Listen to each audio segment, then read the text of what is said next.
Hello there. Good morning, and here we go. So it's 20 minutes. Can't see the clock, so someone just keep me honest. Thank you. Can everybody see that? We're losing a little bit on the right. That's okay. I'm at the City of Cleveland at a department called Urban AI. Technically, that's called Analytics and Innovation, so it's a little bit of a trendy name. I didn't name the department. I do not consider myself an AI expert. There are a lot of people in the field. But what I can do is I can tell you how I have years of experience in building data platforms and analytic platforms and analytic solutions, so I can tell you about how AI is used and where it works and also where it doesn't work. As a hobby writing, this actually out of date, I've done 27 articles for the Association for Computing Machinery in the last couple of years, and so if anybody is interested in learning more about any kind of data or computing or topics, definitely check out the ACM, and also check out my meetup that I run. So if people like free pizza, as well as also data and analytic topics, Cleveland Big Data has got you covered. So let's talk about AI. AI is a huge topic. Computer science, stats, and a lot of math. There are many, many layers to AI, so we only have 20 minutes, so I'm just going to walk you through some of the layers. There's knowledge bases in the outer circle. Next layer is machine learning, and then there's an inner layer called deep learning. So who's heard of generative AI? Yes, most of us have. That exists within the deep learning circle. I'm not going to get into too much about that, but I'm going to tell you about, basically trying to describe a map of what exists in AI, and also talk about what things that can be implemented in AI and things that aren't necessarily, that can be implemented without AI that don't have to be. And it's an enormous topic. Did I mention that? So here we go. So let's start with an analogy. If I describe to you what does this pill do, I could give you a 5 to 10 second explanation, right? This one dries up your nose, this relieves a headache, this settles your stomach, right? Da da da da da. More of this, less of this. If I change the question, or if you change the question to why does it work, things get a lot more complicated. I can hand you a book on pharmacology. You'd say, what are these symbols? And I'd say, well, that's chemistry. Here's another book. You could say, well, wait a minute, what's all this cell cycle? Well, that's biology. Here's another book. And you say, if you're talking about impact to the body, there's anatomy. That's another subject. And if you're talking about, especially radiology, I have to give you a physics book. And then if you're talking about why people buy medicine but don't stick it in their mouth, or adherent, you should probably study sociology, or about why people, or about the affordability of medications in general. So, how do things work is a very, very complex answer. It's a very complex topic. AI isn't that bad as this picture, but it's close. So I'm going to walk you through some layers. Let's talk about perceptions. Anybody, is this familiar to anyone? Right, 2001: A Space Odyssey. Hal, that was bad, trying to kill everyone, right? Bad, bad. Star Trek: Next Generation.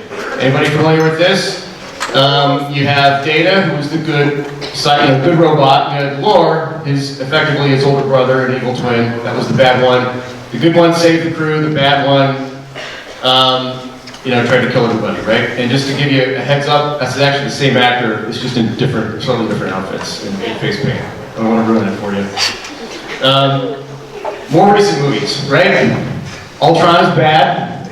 Jarvis is good. What do all these have in common? So this is what's called general AI. This is a term of art.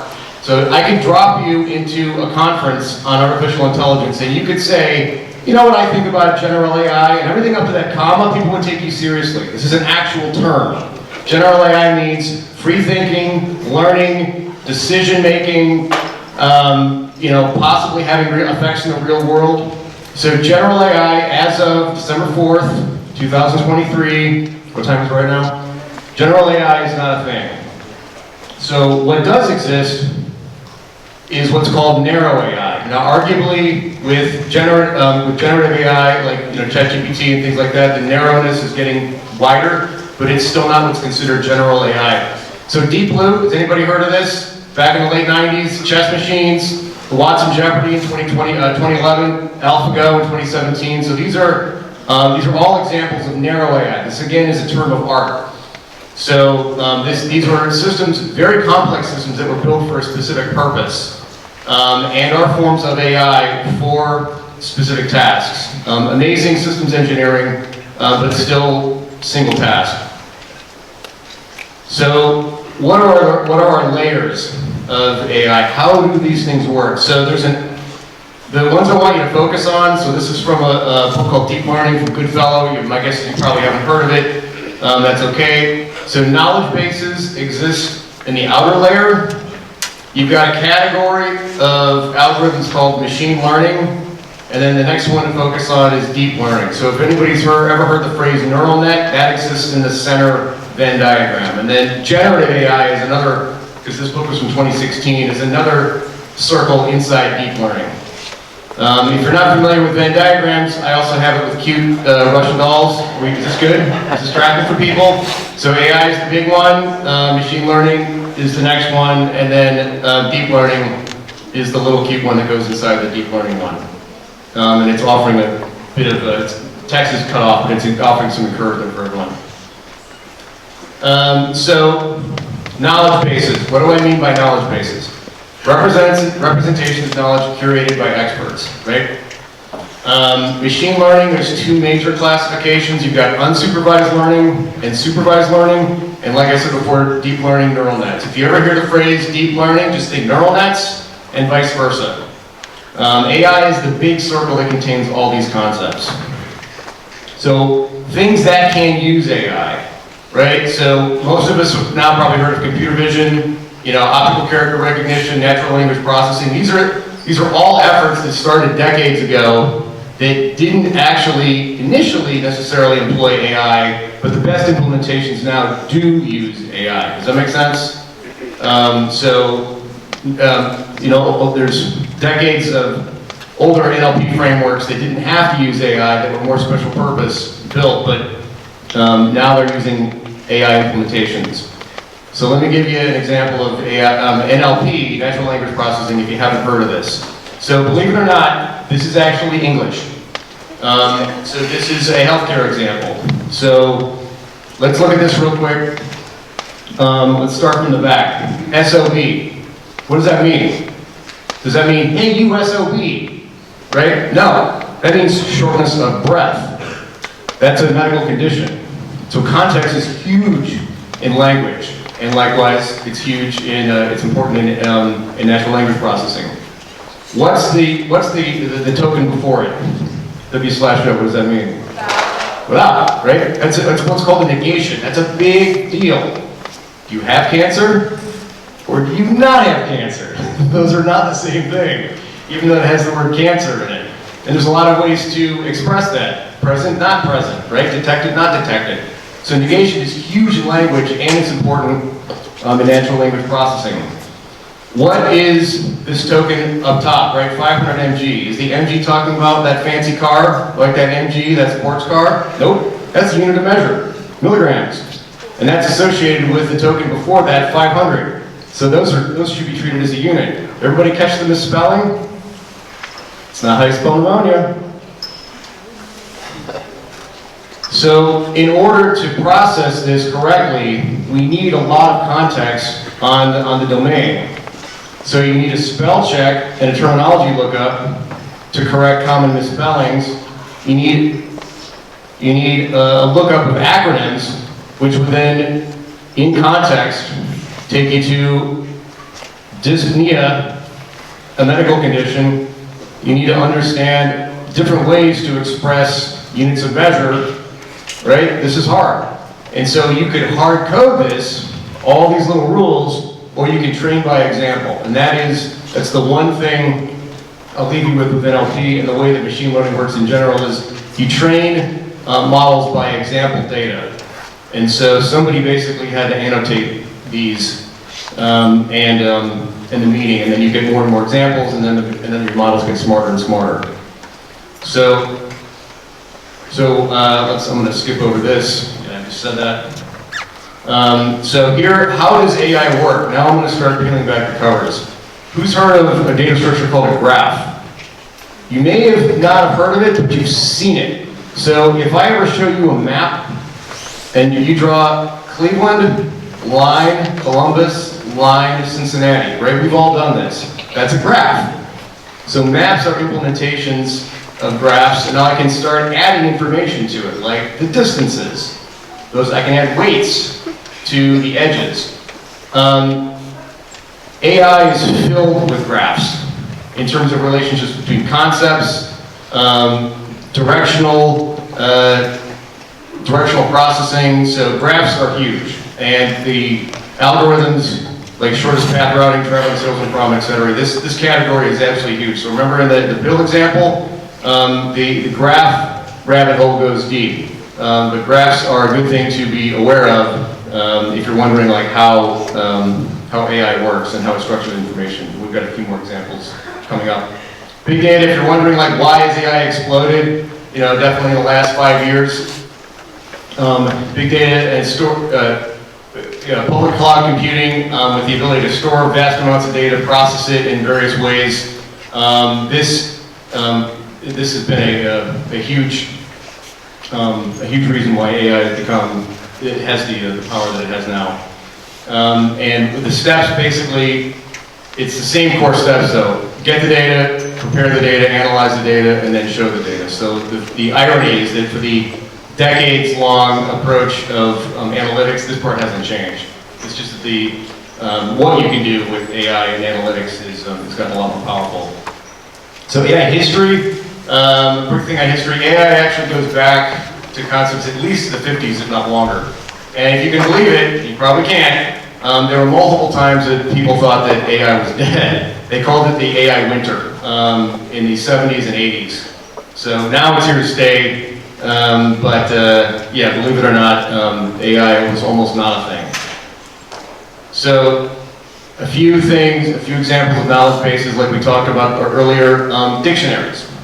So what's a word and what's not a word? That's an example of a knowledge base. And then also in what context. So I can pick a general dictionary, or I can pick a medical dictionary, or a legal dictionary, or you name it. That's an example of a knowledge base. Now what can we do with that? So here's a quick example. Some of this is getting cut off. Oh, shoot. Let's say I had a file of diagnoses. One line per person, right? And I wanted to report out to Health and Human Services the rates of cancer for our region.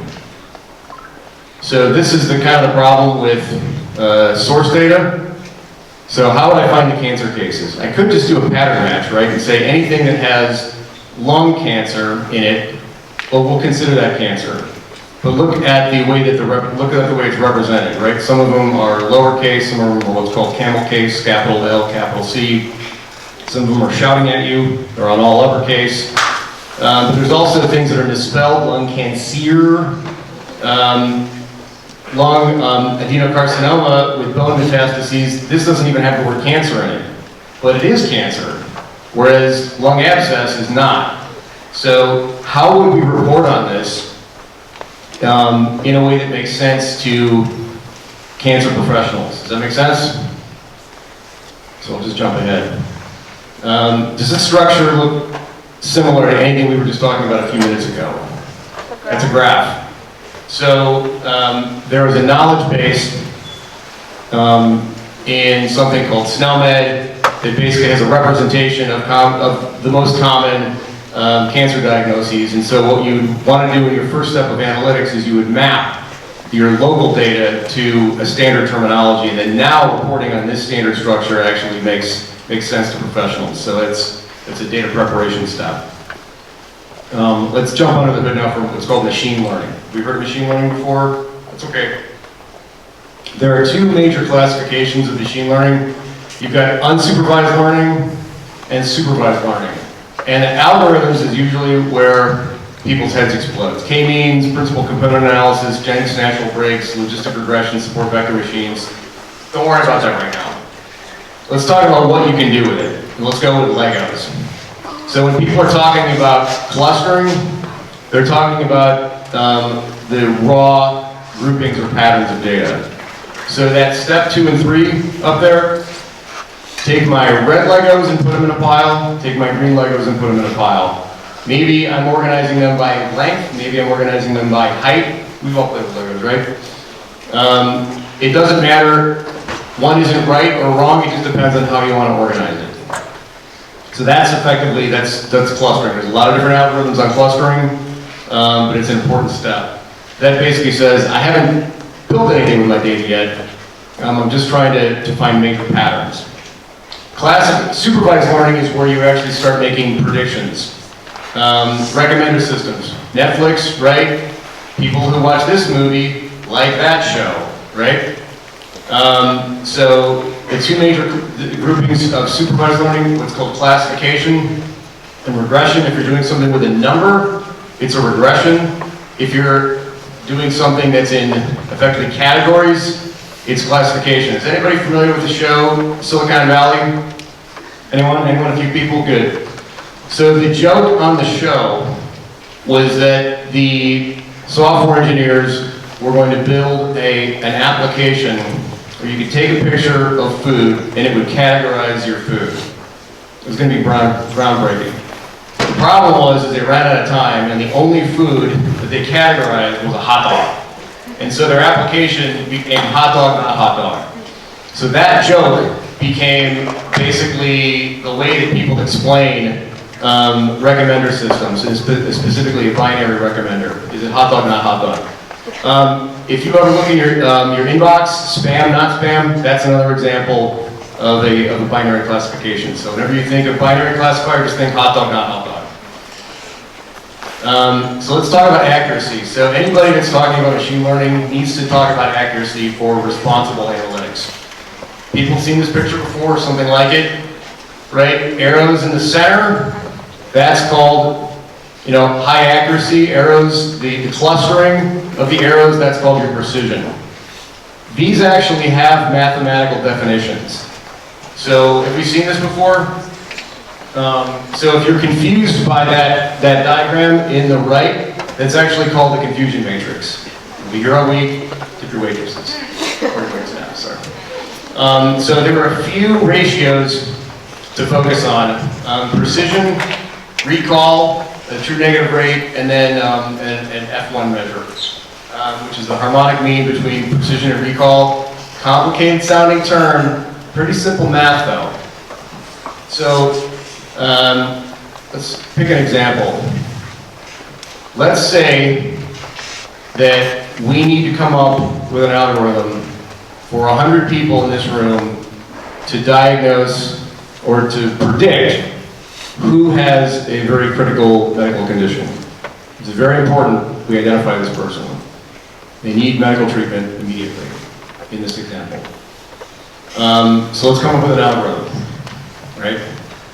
I got it. You got it, you got it, you got it, you got it, you got it, you got it, you got it. Everybody's got it. Now what happened? So if I just predicted yes 100 times, I could legitimately claim 100% sensitivity for the model, right? So be careful when people say things like, we have a high accuracy rate. Which measure are they looking at? So I found the person because I just assumed everybody had it. But my precision, though, is 1%, very, very low. And my specificity is 0. And then the F1 is going to be the harmonic mean between precision and recall. So this is an example of if you just focus on one of the measures, you're not looking at the whole picture of accuracy. So let's see if I can learn from my mistakes. Let me try this again. Okay, no one has it. Now what happened? I could legitimately claim that my new model is very, very specific. I'm really good at telling people that they don't have a condition. The problem is I didn't find anybody. And that's why the F1 metric is the balance of precision, recall, and specificity. And so these are the things you need to think about when you're doing analytics, any kind of analytics in machine learning, is how do I balance what I'm trying to optimize? Does that make sense?